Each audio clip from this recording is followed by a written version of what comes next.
నమస్కారం. పోలీసు వారు రాజకీయ నాయకుల యొక్క చొరవతోటో లేదా ఏదో ఒక వ్యవస్థ చొరవతోటో వారి యూనిఫామ్ని సంపాదించుకోరు. కష్టతరమైనటువంటి పరీక్షల్లో వారు ఉత్తీర్ణులై వారు ఆ అర్హతని సాధిస్తూ ఉంటారు. దేశంలో అదేవిధంగా రాష్ట్రంలో కూడా శాంతి భద్రతల్ని కాపాడవలసినటువంటి బాధ్యత వారి భుజాల మీద వేసుకునేటువంటి 4వ సింహంగా పోలీసు వ్యవస్థని ప్రతి ఒక్కరూ కూడా గుర్తిస్తూ ఉంటారు. వారి ప్రాణాలని ఒడ్డి శాంతి భద్రతల్ని కాపాడటంలో వారు ఒక ప్రధానమైనటువంటి భూమికని పోషిస్తూ ఉంటారు.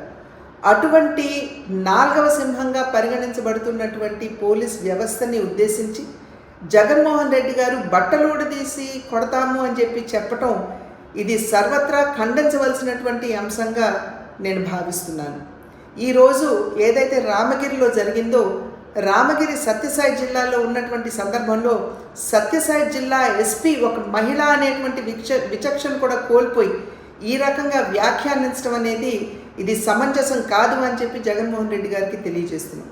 ఈరోజు ఈ పోలీస్ వ్యవస్థలో దగ్గర 5,000 మహిళలు ఉన్నారు అనేటువంటి విషయాన్ని జగన్మోహన్ రెడ్డి గారు గుర్తించాలి.